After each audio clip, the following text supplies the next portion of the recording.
Broadcasting from the business capital of the world, this is the Podcast Business News Network. All right, guys. Hey, welcome back. As you see, I am joined by one of my favorite guests, and from instant feedback, I can tell it's one of yours too, Miss Kathryn Lancioni. Kathryn, nice to see you. Nice to see you as well, Casey. Thanks for having me. I love what you do. You study the art of communication in any way. You get people, because they say, as we always talked about, they say it's the number one fear is to go and do public speaking. Right. But whether you're going to go give a toast at a wedding or you're going to speak in front of your company or whatever, you got them. Can you explain a little bit, if people never heard your show before, Yeah, no, what you do? absolutely appreciate that. So I am based I live in North Jersey. I'm outside of New York City. And my company is called Presenting Perfection. And what we do is we provide communications training to people of all ages, of all industries, and sort of in all stages of life. So we can help a 6-year-old learn how to put together a book report to give in front of the class. And we can help a business executive put together a presentation for to a board. And we can also help parents learn how to talk more effectively with their kids. And we can help the older generations learn how to communicate more effectively with the younger generations and everything in between. And we also just offer basic public speaking classes. So it's kind of everything and anything. And we do it in person and we do it virtual. So it doesn't matter if you're in New York or Jersey or Connecticut, if you're in California or you're in Alabama, I can help you as well. Awesome. You know, I was thinking this past weekend, I wanted to ask you, with what you do, did you ever study, I think it's called speech pathology? Because I was thinking of, like, when a kid loses his front tooth, does the kid have a speech impediment, or is it just because he lost his tooth? Did you study that? I'm sure you. I've studied it, and I've also had personal experience with it with something like that with one of my kids. And yeah, I mean, it's fascinating because some kids have speech disorders, not because they don't know how to speak, but it's something like they're tongue tied or they lose a tooth and it causes them to, like spit or sometimes stutter or sometimes slur. I've actually in my classes, I've had a lot of people over the years that stutter, and that's okay. So you have done that. Yeah. And that's something that it's really hard. And I'll get sometimes people that come into my sessions and they don't tell me immediately that they have a stutter or a stammer, whatever you want to call it. Right.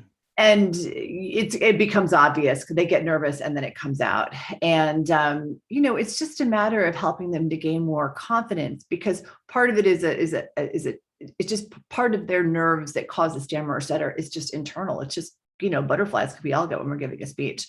Yeah, it's hard enough as it is, right? Hard enough it is, and it's hard enough when you have a challenge, and sometimes the challenge overtakes you, and it can be really, really tough and can be really demoralizing. The kids could be mean too, yeah. Yeah, kids can be mean, and for little kids especially, like when you're teased as a little kid, it can have a long-term impact on you as a teen or an adult.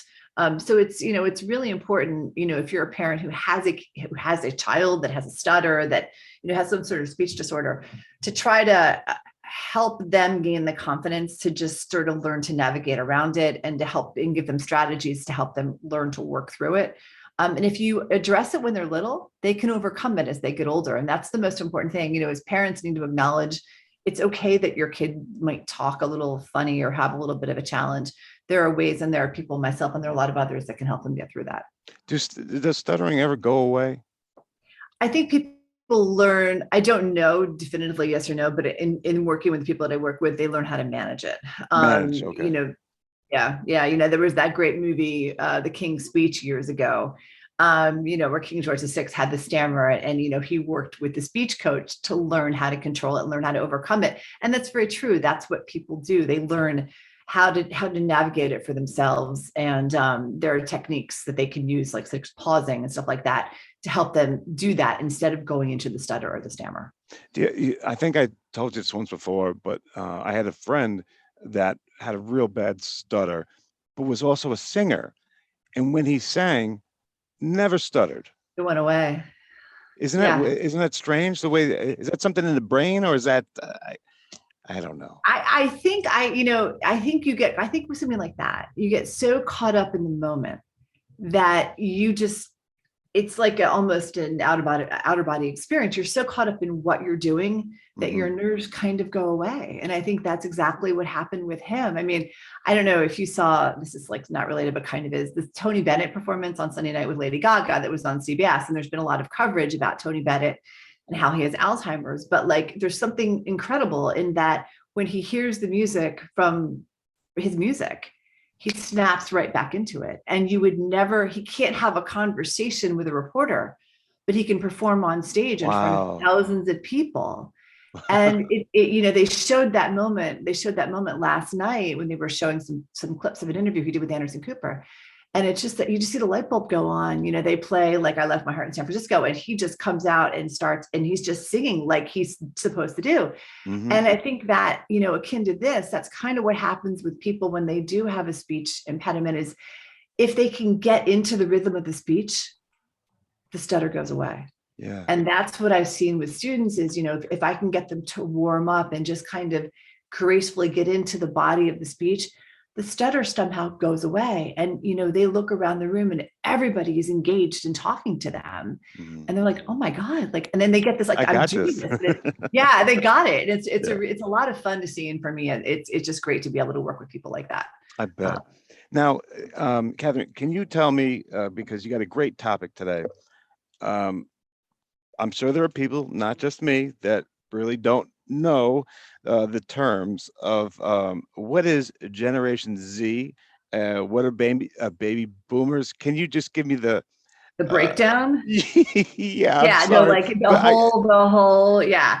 So, all right. So Generation Z is kind of like the current teenager. Okay. So if you're somebody that has a kid, I'm just gonna get my notes here, that has the exact, okay, so let's see, Gen Z. All right, so Generation Z is really the current group of teenagers. The actual when they're born, 1997 to 2012. Okay. Millennials, 1981 to 1986. Gen X, 1965 to 1980. And baby boomers are 1946 to 1964. Thank you for clearing that up. No worries. I didn't even know what generation I was. So. I know. Okay. And then here's the new term. Gen Alpha is early 2010 to mid 2020s. So after Gen Z, we have Gen Alpha, I guess. Gen Alpha. Are you sure that's okay to say that? Are you sure? As long as it's not a COVID variant, I think. Yeah, right. Okay. Right. So hopefully.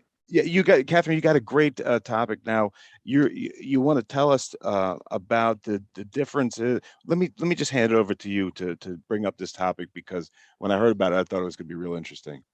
Yeah, so and some of you may, we had Thanksgiving last week, right? And we all came together with our families. And I know in my house, I guess I had everything from, I think we had we had Gen Alpha all the way down to the baby boomer. And you had everything. Oh my God, we had and boy, did we communicate differently. So I bet I would love to have a camera on you to see all that, or just to be in your head to see what you're coming up with and what you were dissecting, because I know that's what you were doing. They say the eyes are the key to the soul. I didn't say much. I just looked around in absolute sheer horror. So the reality is baby boomers, for some of you that are listening, I think for Casey and myself, it's kind of our parents, right? Yeah, and so they're still about sitting down and telling stories face to face in person and having conversations. They, over COVID, they kind of learned how to Zoom. They kind of know how to send a picture from their iPhone. They text, some of them don't, some of them still have flip phones. That's kind of the baby boomer, right? Gen Z is the complete opposite of the boomer in that, the current teenagers, they have no time for conversation. They believe it's okay to interrupt. They get their answer. They move on to the next topic. They think email is just like the US Postal Service, and they think it's slow and cumbersome. downloading an attachment. They don't have that 5 or 10 seconds to spare. Heaven forbid it should be 15. Wow. They want to DM people, like direct message people. They get their news from Instagram and Snap. Facebook is for old people.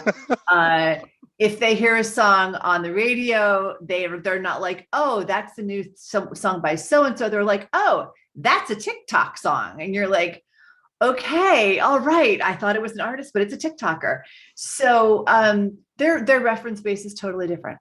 Yeah. And then you got to kind of got Gen X in the middle there that has a little bit of their parents and a little bit of their kids. And we kind of are this generation. They call us the sandwich generation because we have the parents to deal with and the kids to deal with. And it really definitely is true. It resonates with me a lot, at least. Yeah, so makes sense. Right? So communication is kind of muddled. And what's happening right now is because older people, there are still some baby boomers working. Yeah. And then you've got Gen Z. And so, let's just take let's take something easy, like a supermarket, right? Okay. You go to a supermarket, you have different people at different checkout counters. You could have the high school kid who's 17 years old, who's working there for extra money. And then you have the senior citizen that's also working there for extra money. Right. And it's fascinating because they're both coexisting. But the challenge is they don't really know how to communicate that well together. And that's what causes a lot of tension. And, I feel right now, we already have way too much tension in society. It just seems to be getting just a little bit. Just a little bit. Yeah. It just, every day it's getting worse and worse. And now we have Omicron, but it just feels like we all need to pause, have a little bit of patience, and try to learn why Gen Z does what they do and why the boomers do what they do, and try to find some common ground. Because I think that's going to make our communication more effective and more fun, less frustrating, and everyone will be a whole lot happier, which I think is super important. But it's a game changer because the boomers and the X, the new one, that's Alpha, say Alpha. Yeah. It's a game changer because it's not just this, it's you have to have a device or something like that. And that's right. How does that break down into the equation? Well, you're supposed to have a device that you can look at everything on, and you're in the world of Gen Z, and you're supposed to be able to make a decision immediately. And your Gen Z really doesn't see the need to talk using words. They talk using pictures.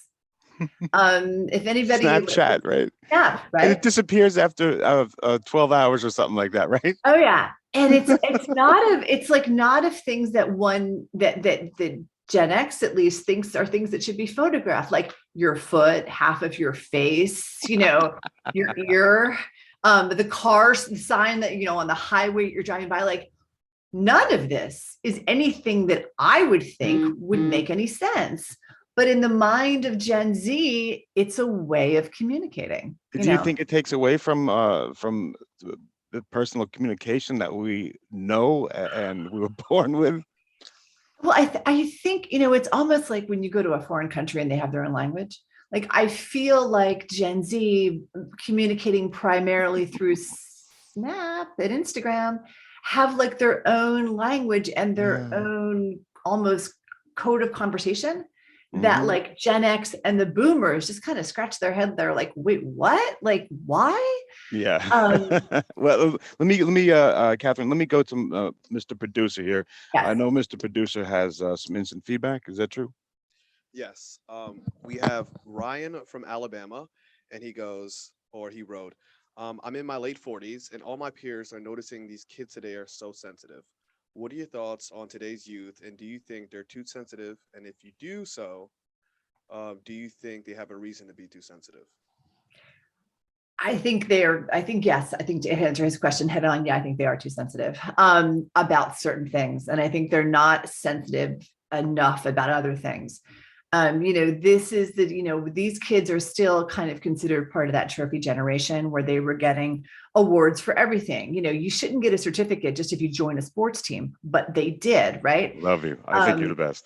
Oh, you're sweet. But it's true. And so, and the other challenge is they've been awarded for everything and they've been told that they have to label everything.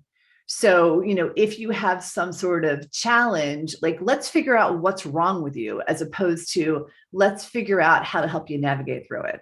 And it's a different mindset. When I was growing up, like, there were just kids that learned differently and they weren't labeled, a certain, ADD, ADHD, or whatever you want to, whatever label you want to give them. They had struggled and they learned how to overcome those struggles, and they were never given a label. They were never set to be different. When I was growing up, some people got awards and some people didn't. And yes, you got upset that you didn't get that trophy, but you know what? You learn that you can't always get what you want. You can't always win that trophy, but you all, everyone learned to be successful in different ways. And I feel now that kids are so sensitive and hypersensitive in many ways because society wants them to, be so focused on everything. They are supposed to get praise for everything. When they don't get that praise, they get upset and they become sensitive. And it's become so incredibly complicated. I feel like all innocence has been lost in childhood and adolescence, and kids just can't be kids. They have to kind of fit into, you have to be on a sports team. And if you're not on a sports team, well, then what's wrong with you? Why aren't you doing it? You have to go to this level of college. And if you don't want to do that, what's wrong with you? That's not fair. Kids should be able to dream. They should be able to be who they want to be. And we've kind of become a society of labels, and that's just not cool. Yeah, it's like you said before, that's what everyone, the kids are doing now. It has to be wrapped up and labeled. What do you think kids in like Russia are doing? Do you think that they're doing the same thing? For some reason, I've never been there, but I don't think that they are. I think they're still doing 25 push-ups when they want to play a video game or something like that. I don't know. Maybe that's me romanticized. No. I think you're completely right. I mean, I think we're definitely the country of coddling our kids. I mean, I've been to a lot of other countries, and I have friends who live in other countries, and kids are pushed. Kids are taught the importance of working hard, dreaming and working hard. Mm-hmm. And, ultimately, like, if you work hard, things will work out. Yep. Working hard does not mean asking mommy or daddy to call their best friend and get them a job. Working hard means working. Yeah. And then getting your dream job down the road. Mm-hmm. And I agree with you. I think in Russia, it's, survival of the fittest. And I think a lot of countries are that way. Yeah. I have students who come from, parts of, China, the Middle East. That's right. You got students from everywhere. And they don't really take vacations because they're not, I'm not going to say not allowed to, but it's expected that they're going to be working instead of taking vacations, when they do have some free time. And it's a completely different mindset from what we have here. Yeah. I mean, with the communication with what they see, and I'm in no way do I want to make this political at all, but I agree with you 100%. Where we coddle, and even the adults are doing it. Everyone's upset. Everyone's upset, and heaven forbid anybody should fail. I mean, I remember years ago when my son was in 4th grade, he came home, he was all upset. I said, "Why are you sad?" He goes, "Because I got a D on I think he got a D or an F. He failed a science test." And I said, "Congratulations." And he said, "Why?" And I said, "Because you failed. Like, you failed. That's fantastic." And he looked at me and he was like, "You're not angry?" I'm like, "No, I'm not angry. It's like your 4th grade science test. Like, I don't care. I just want you to learn." I'm like, "Are you okay?" He's like, "Yeah, I'm fine." I'm like, "Well, then you've learned failure is okay." Failure is not about the act. It's like, "Well, what did you learn from it?" And I said to him, "Well, what did you learn?" He's like, "I learned I have to study more." And I said, "Well, there you go then. We've been successful." And his teacher called me a few hours later. I was like, did you talk to your son?" And I said, "I did." And he told me he failed his test. And she goes, And I said, "And I thought that was wonderful." And she said to me, "That wasn't the reaction that I expected." Of course it's not. And I said, "But we all have to learn to fail." And I think that's part of the challenge that the current generation has, is failure is part of life. We all fail. We all can't be great at everything. But as a parent, it's helping your child, or if you're in the working world and you have people that work for you, it's helping your employees understand, well, what came out of it? What did they learn? What can you do the next time? That's right. What can you do the next time to do it better? And Right. so I think failure is a great thing. And I will admit I have failed a bunch of times. And every time I kind of like give myself, a couple of hours to be sad about it. And then it's like, okay, well, what did I learn from it? Okay, well, I'm not going to do this again, or, this, I'm going to change this so I don't feel this way. And, if you're a kid that comes home and tells your mom that, you see how upset they are and they failed, beating them up isn't going to make it. They already feel bad enough, right? Not at all. Not at all. Yeah, Not at I'm all. with you. And through failure, they learn how to make choices. I mean, I know, kids are often, well, do I want to do this? Do I want to quit this? They have to make that choice. We as parents, we as adults cannot make the choice for the teens. So, the Gen X should not be telling the Gen Z what to do. Mhm. But again, unfortunately, a lot of kids look to their parents to make those decisions for them. And then when it doesn't work out, the kid blames the parent. And that's no way to have a relationship with your kid. Yeah. You're only Yeah. setting yourself up for failure. I have a bunch of questions here, but I just have to tell you in less than 10 seconds a story that you're going to love. My old man was a coach, right? And he used to say, Case, if you do something and it feels like a job, don't do it. So I went to him and I said, hey, wrestling now seems like a job. I don't think I want to do it. He goes, tough ass, you're wrestling. Mr. Producer, what you got? Thought you might like that. Yeah, I love that one. Your father is a very interesting guy. Yeah. We have Javari from California. Javari. This is the most recent one. I know I skipped over a couple, but I think this kind of resonated with me as well. Javari from California, he wrote, I have an important test coming up, and your story regarding failure has motivated me to work harder and do more practice tests. Thank you, because I needed the reassurance to keep going despite my failures. That's cool. Hey, I appreciate that. That's great. I'll tell you, Javari, the greatest piece of advice anybody ever gave me was my first job out of college, and something had gone cataclysmically wrong. And I definitely had screwed up. And he said to me, he's like, is the world still rotating? And I said, yeah, it's still rotating. He goes, then everything's fine. And, at like 22 years old, when I was really stressing over something I should have been, now looking back, it was silly to stress over. That one question, is the world still rotating, was so incredibly helpful. And I've got to tell you, I've used that so many times with my own kids, with my students, and it just kind of puts you in the right frame. It's like, okay, you're right. Like, it's really not as bad as I think it is. Yeah. So I'm glad that we motivated you to want to prepare more for your test. That's great. Get that person some perspective. Exactly. All right. Do we have time for another one? Okay, Mr. Producer. Alan from Virginia, he wrote, and what helped you formulate and perfect your communication skills? I'm someone that hated. Your Casey's not going to believe this, but I actually really, really was not very outgoing when I was in high school and college, especially high school.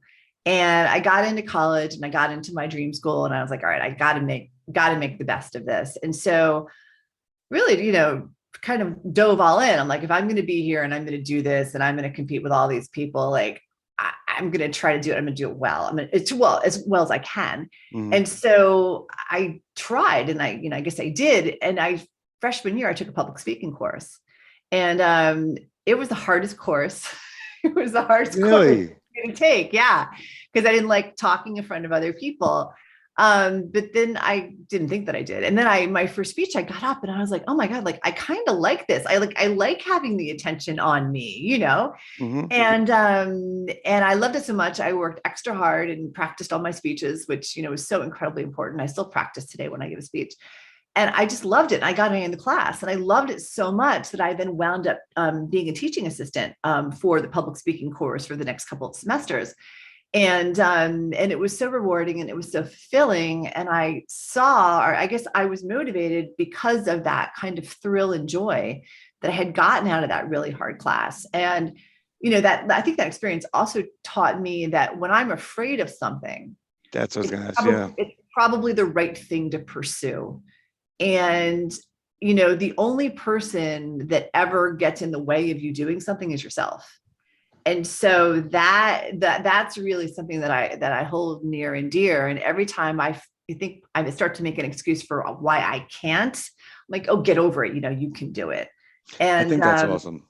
Right. And that's, I think for a lot of people, like, again, if you're feeling like bummed about something, like try to look at it from the outside in and try to change your perspective and motivate yourself.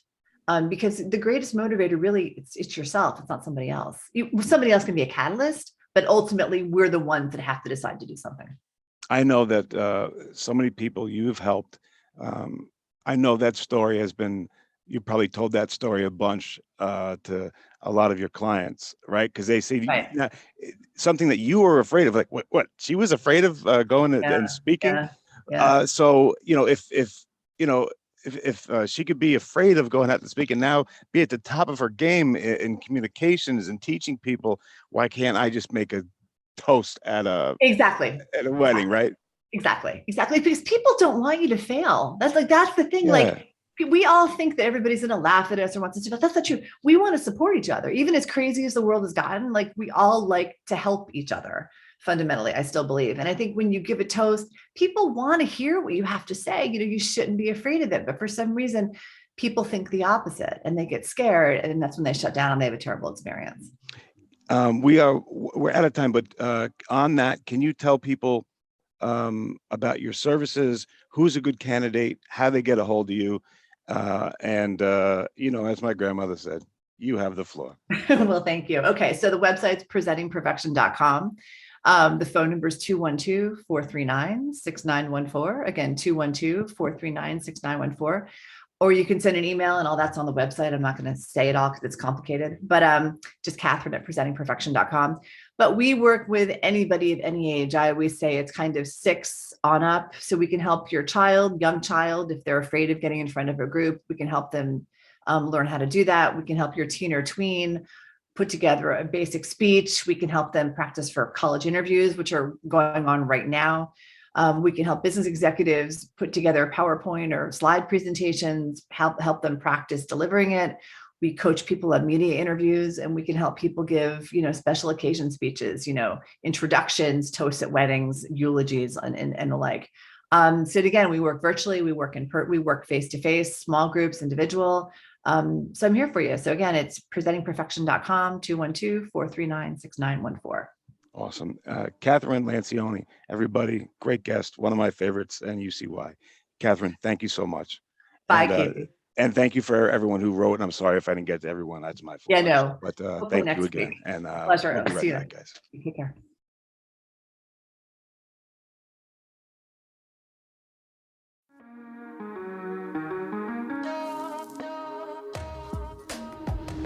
Broadcasting from the business capital of the world, this is the Podcast Business News Network.